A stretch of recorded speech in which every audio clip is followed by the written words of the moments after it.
Hey, this is Brad Block, host of The Physician's Guide to Doctoring. This is a personal and professional development podcast for physicians where we have experts on the show that try to teach us everything we should have been learning while we were memorizing Krebs cycle.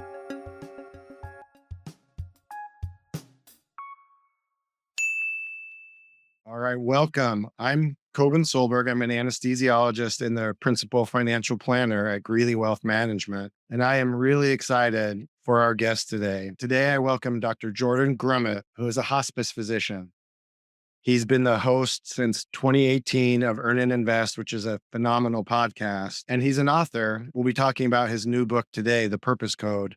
So welcome, Jordan. Thank you for being here. Thank you so much for having me. I'm excited for this conversation. I read your first book, Taking Stock, which was excellent.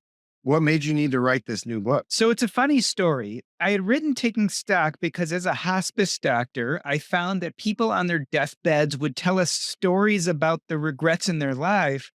And it was very important to take that knowledge and bring it to all these personal finance experts who could tell me all the ways to make money. They could tell me how to hit financial independence. They could tell me how to build these successful businesses. But often I would ask them about what enough looked like in their life or why they were working so hard to make so much money. And I would get blank stares. And so the idea behind Taking Stock, my first book, was to help people who are in the midst of making money and building their financial lives understand the role of things like purpose. And so I went out on the road to market this book. I went to give talks, and I would have people come up to me after my talks angry. And the first time this happened, I thought it was a one-off, and I'm like, okay, this is whatever. But it happened over and over again, and they would all say the same things. They would come up to me and say, Jordan, I really like your book. I like what you're saying, but you keep telling me to find my purpose. And I've been out there and I've been looking for my purpose, and I don't know what it is. And in fact, I don't think there is a purpose. Will people like you please stop telling me to find my purpose? And so this surprised me because I thought it was a given that purpose was important to life. So I decided to dive down the rabbit hole and I did a bunch of research into purpose. And I found two things that seem to contradict each other. One is that tons of studies show that purpose is associated with health, longevity, and happiness. Tons and tons of studies, very clearly proven. On the other hand, other studies show that up to 91% of people, at least at one point in their life, get what's called purpose anxiety. This idea that finding their purpose causes them anxiety, depression, and frustration. So the question was, how could it be both? How could it be the most important thing and also incredibly anxiety-ridden? What I decided through all my experience is that probably we look at purpose wrong. It's probably not just one thing, it's probably two. And we probably put a lot of our eggs in the basket of the type of purpose that mostly makes us unhappy. And are you talking about the distinction you make between small p purpose and big P purpose? Is that where you're going? Yeah, so I use the term little p purpose and big P purpose. And the differentiation really is big P purpose is goal oriented. It's very easy to fail and it's very scarcity mindset oriented. We teach people in the United States, if you can think it, you can build it. And so a lot of us go for big audacious purpose. I want to be a billionaire. I want to cure cancer. I want to do something huge. The problem is most of us don't have agency to actually do those things. We're not the right person at the right time, saying the right things and having a lot of luck and the right genetics. For some of us, these things just aren't going to happen, and therefore we're going to end up frustrated. Whereas what I really think is more important is what I call little p purpose. Little p purpose really concerns itself more with process as opposed to goals, and therefore it's really difficult to fail, right? It's very abundance mindset oriented. Think about all the million things you could enjoy the process of doing and build a life around those things. So it's a big differentiation, big P purpose versus little p purpose. And I think big P purpose really causes people anxiety, whereas little p purpose probably gives us some of that health and happiness and longevity we're looking for. I love the way that you described little p purpose. You had this sentence where you talk about, even if you don't create the next Apple or Google, and like you said, it takes a lot of luck to get to those points. If you're focused on that process, you're going to live a fascinating and interesting, a fun life. You're still going to win, which I can't tell you how many times as I read your book, I chuckled or my face lit up because it's like that. There was just, it felt right. Like you could feel it in your bones. You're like, that's how I want to feel. I think a lot of what makes us anxious and makes us feel bad are these big goals. And so what I remind people is that we can be goal agnostic, not necessarily goal phobic. You can have big goals, but if your full sense of happiness and purpose depends on meeting that goal, you've lost your way. And if you spend your time doing things you don't like doing in order to get to that goal, you've lost your way even further. And the reason is we spend 95 to 98% of our time in the process and only 1 or 2% of our time actually achieving big goals. The rest of our time is in the nitty-gritty of living. And so you want to really enjoy that. We both come from a background in medicine, and I'll talk about some of the things I really enjoyed about your journey where you recognize medicine wasn't your primary home. In my financial planning practice, I only work with physician families. And I think we would probably both agree that our people were very used to being very goal oriented and very driven by these big, audacious goals. How would you help me talk to my clients about understanding the difference between big P and little p purpose, especially for someone who in many ways has been successful achieving those goals, but now needs to shift to start thinking about purpose in a different way? Personally, I'm looking at transitioning out, but I find myself more and more having these type of conversations with my physician clients. I think there's two things to really consider here. There's going to be a little bit of a long answer, but I think both of them are very important. So let's start with the first one. There is a difference between meaning and purpose, and it has everything to do with being goal setters and achievers. And so in my book, I talk about how happiness is both meaning and purpose. So let me explain what I mean by that. Meaning is our cognitive understanding of our past, and it's all about thoughts. It's the stories we tell ourselves about ourselves. And really, meaning is a journey to enough. People who are happy tend to have a good sense of meaning, and they tell themselves a heroic story about their past. They'll say, when I was younger, I went through hardship and trauma, but because I was enough, I was able to get past that. And that's why I've become this person I am today. And when I look to the present and future, I'm going to probably continue succeeding. Whereas unhappy people tend to tell themselves a victim story. And so they look at the trauma of their past and they say, I was a victim, so I never could accomplish what I wanted to accomplish. And so they tend to tell themselves they never were able to become enough and they weren't enough on their own. And so when they look at the present and future, they see a world where they'll continue being a victim. That's meaning. And it's about your past and thinking. Purpose is about your present and future, and it's about action. And so purpose is just the activities we involve ourselves in that are a good use of our time, that light us up, that are exciting. So here's the problem with a lot of doctors, goal setters, and achievers. A lot of them actually haven't solved the meaning issue. And so they never felt they were enough. So instead of going back and reinterpreting their past and telling themselves better stories, instead they think they can purpose their way to enough. And so what they do is they set these big goals and they try to achieve these big things. And they figure if I just get to the top of the mountaintop, I'll feel enough, the world will be good, and everything will be fine. Here's the problem. A lot of doctors are high achievers and they get to their goal and they realize it doesn't solve their meaning problem. And so they just double down and make a bigger goal or try to make more money, but they don't spend a lot of time actually feeling good. So I think that's one answer. Here's the other answer that I get very clear with people who are doing well, who've achieved a lot and have a lot of money, but they feel like they have to do more. So what I always tell people is, look, I want you to win the game. And winning the game looks like this. We're born one day and we die another, and we have no idea how much time is going to be in between those 2 days, but it's pretty much set, right? We can exercise, we can wear our seatbelts, we can do some things to try to make that time longer, but we've got a set amount of time on this earth and we have zero control over that time. We can't buy it, we can't sell it, we can't trade it. The only thing we do have some control over is what activities we do as that time passes. So we can look at our lives as a series of time slots. Days, weeks, months, years, whatever you want to look at it as. Our main goal in life as we get older and older is to put as many things that feel purposeful and that we love into those time slots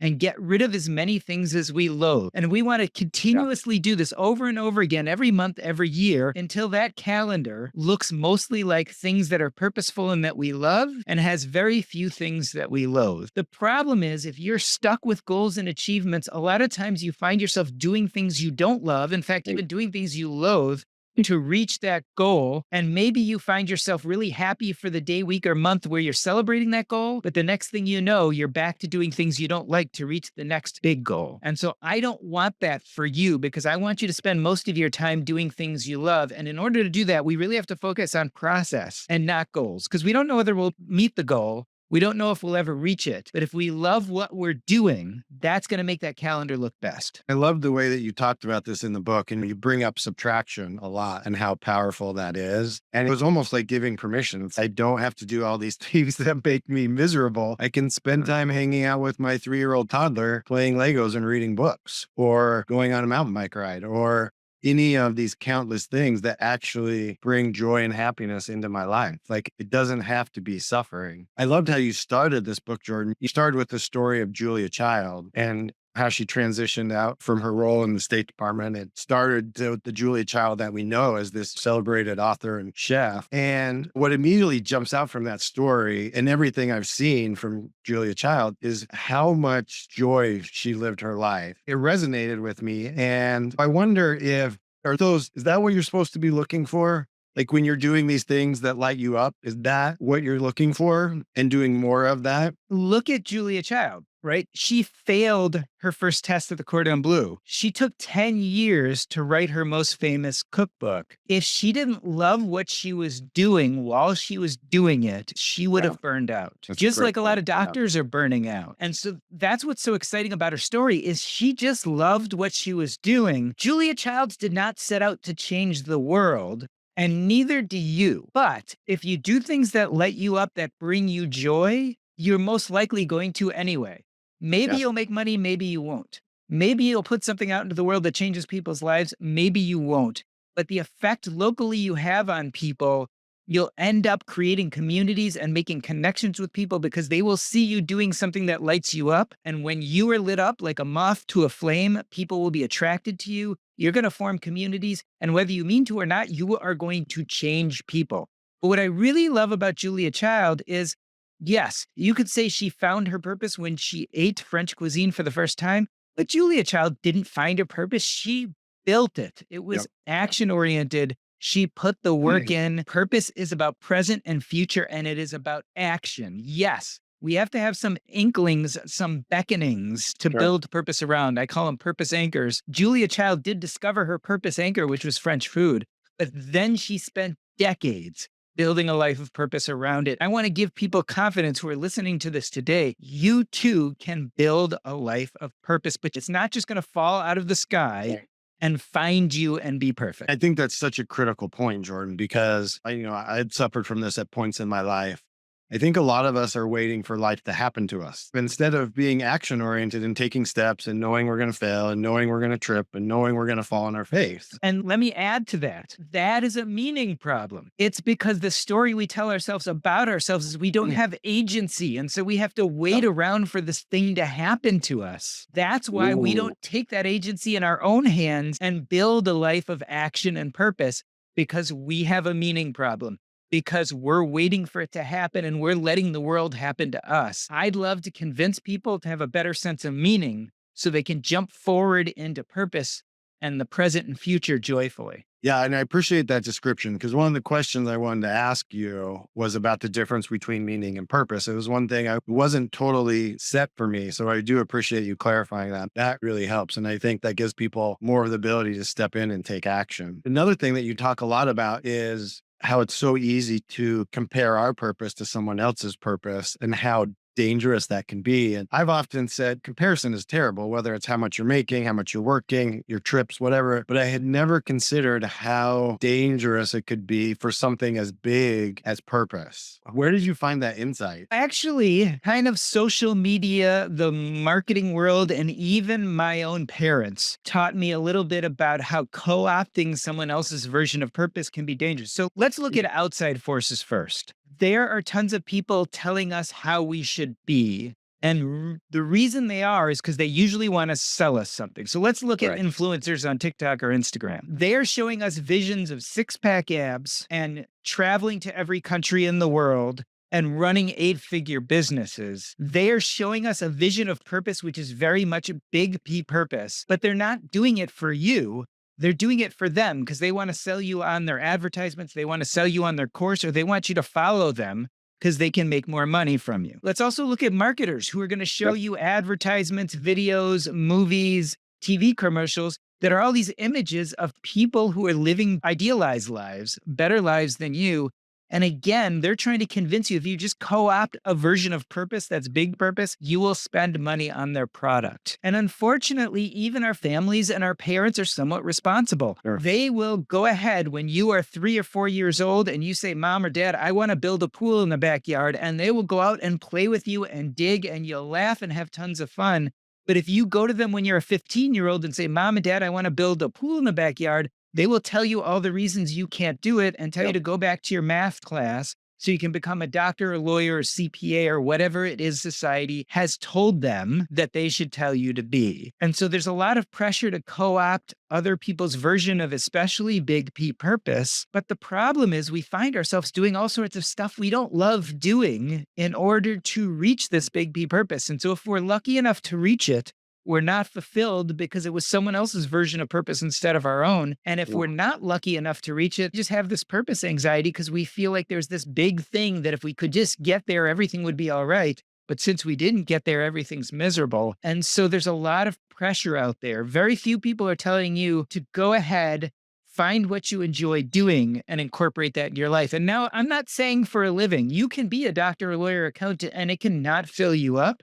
But you do have to start thinking about what does fill you up and integrating that into your life. And as time goes on, because remember, I want you to fill those time slots with more and more stuff you love, you might want to start bringing those things into your profession if you can, or if you're financially well enough, getting rid of things you don't like in your job and replacing them with things you do. So it's not perfect, but we got to start thinking about what feels purposeful to us. And everyone is different. Like I love baseball cards. I loved baseball cards when I was a little kid. And so I could build a life of purpose around baseball cards. But that would be boring maybe to someone like you who likes playing tennis or who likes horse riding or who likes creating mathematical models for betting at the track or whatever you like doing. It's different for all of us. We need to be able to start searching into what lights us each up separately as opposed to what society is telling us we should do. It's almost like we want to hack our way to it, right? We see someone else who we see lit up, hopefully intrinsically, and it's attractive, right? And we're like, if it lit them up, maybe it'll light me up and I don't have to do all that hard work to figure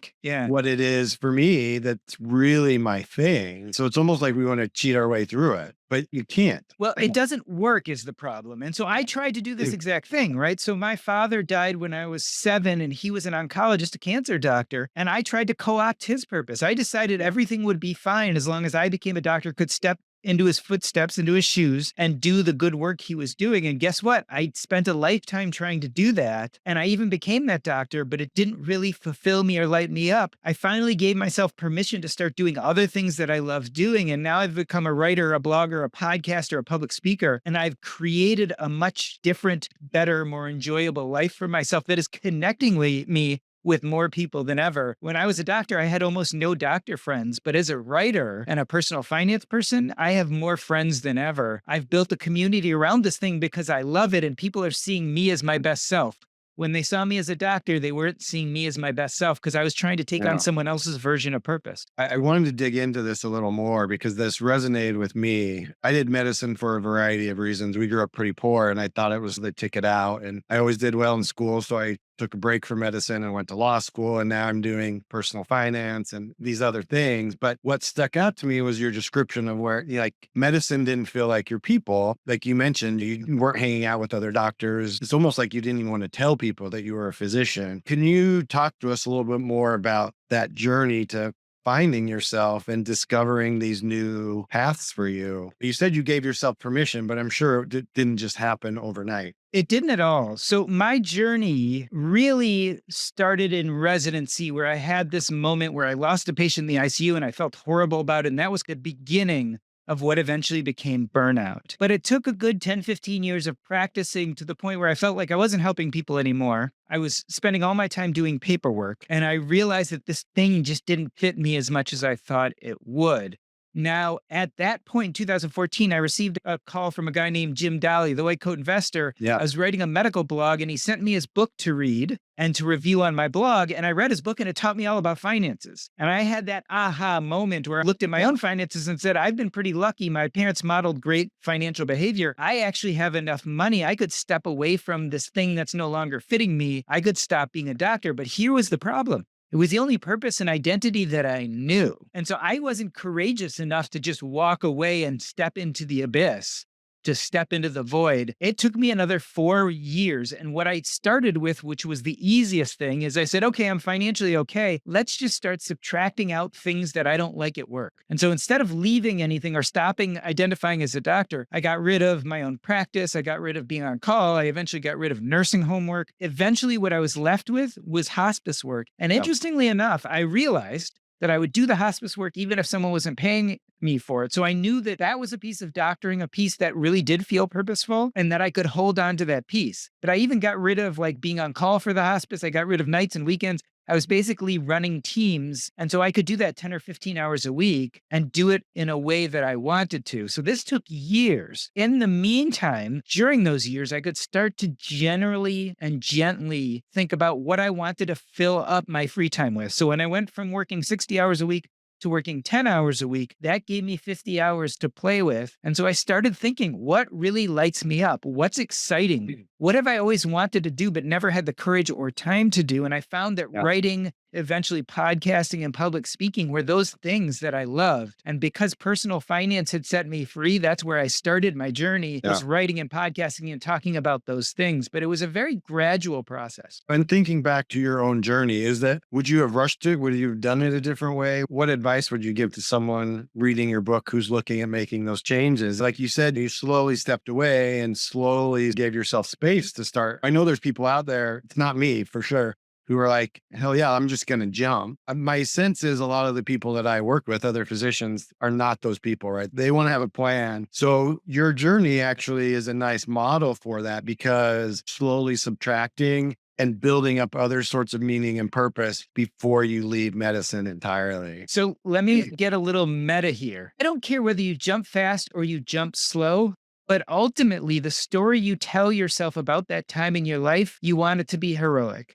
And I can't tell you, would I have been better if I just jumped and did something or not? I don't know. But because I have a good sense of meaning, the story I tell myself about that time in life is that's what I needed to do. And it fit me and it came out well. Great. I could have jumped head first, stopped being a doctor, and maybe I would have come upon something amazing. And then the story I told myself about that time would be, I jumped head first and I was courageous, and thank God, because that got me to where I am today. I don't even think it matters which you do. The bigger question is, what story are you going to tell yourself about that time in your life? It's going to work out either way. I think what you really need to do is do what's comfortable and then make sure you have some positive stories you're telling yourself about why and how you're doing it. And I think if you can maintain that, that's where the magic is. You're going to get better. If you're looking again at your life in that calendar, regardless of which way you do this, jump head first or do it slowly, that calendar is going to continue getting better. And that's my goal for you. I don't care how you get there, but I want more things you love and less things you loathe. So one of the things I love about your book is you have these worksheets at the end of every chapter to go through, which I think is awesome. And I've spent some time on those for the meaning piece and creating for someone who may not have the most positive story that they're telling themselves about their past. What are some things to start improving how they talk to themselves and the story they're telling themselves about their journey? Is that something like, do they need to go to therapy? Is that something they can work with a coach? Like, how do you start reframing your past? So what you need to do is something called narrative therapy. Now, whether you do that on your own by doing a deep dive on the internet, or whether you have a coach or therapist help you through that, is up to you. But what narrative therapy is, we identify the major narratives in our life, the major traumatic events in our life, and we go back and separate ourselves from the trauma and realize pretty much that maybe a bad thing happened to us, but we were not a bad person. We were probably a good person, and look at what happened more objectively and separate ourselves from what happened and tell ourselves a better story in which we were more a passenger than an ill doer. And yet we still heroically came through this and learned and grew from it. And so it's really taking these narratives and really reimagining them and writing them in a different and better way. And so again, there's multiple ways to do that, either on your own or with help. But I think that's the first step. In fact, almost more important than getting purpose, because believe it or not, purpose is abundant and easy once you feel like you're enough inside, once you have that sense of meaning. Yeah. That's one thing that definitely stood out in the book, how powerful and important that meaning piece is. And I think my sense is that's why a lot of people struggle. Like you said, it's much easier to try and achieve your way out of the lack of meaning, right? Instead of slowing down and doing that work of knowing that you're enough. So we run from that. Yeah, for good reason. It's hard. It's hard work. It's really hard work. When you're talking about purpose, one thing that I loved, especially as a newish parent, I have a 3-year-old son at home, was how people can't be your purpose. And I think, especially in today's day and age, this whole idea of like superhero parenting and doing everything for your kids and giving away yourself to your family is, we see that all around us. And yet, I think a lot of us who are paying attention, there's this ache to show them who I am as an individual and do these things that are important and valuable to me and not just give everything away. My wife and I both feel that way. My wife's a PhD. She's away today teaching, and we try and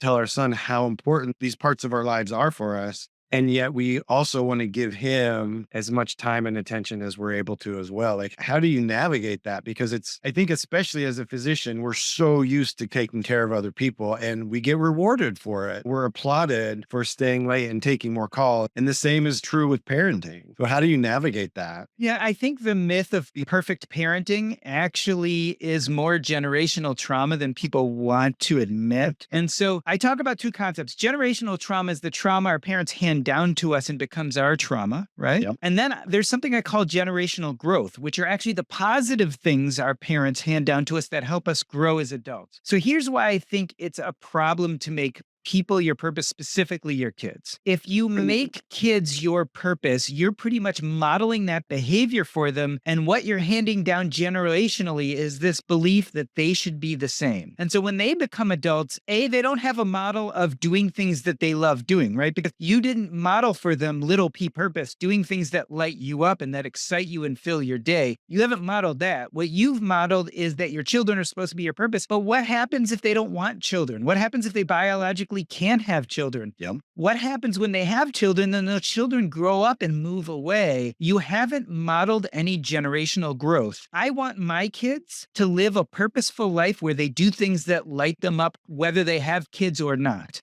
And so it's incumbent on me to model that behavior. That's generational growth. If all I model is that they are the most important things, they're going to think the same exact thing when they become a parent, and they're not going to feed their own souls. And then their kids are not going to feed their own souls either. And we're actually creating generational trauma. We want to create generational growth. We want to let those kids know, do things that light you up, because that's the pathway to a happy life. I love that. I think understanding that model and that behavior for so many of the different things that we're trying to teach them. If there's anything that I know about my 3-year-old is it does not matter what I say one bit. He picks up on the way that I talk to my wife. He picks up on the way I talk to him, and he picks up on my actions more than anything else. And it's sobering and humbling, if nothing else. Great stuff in your book, Jordan. What else would you like people to walk away from your book?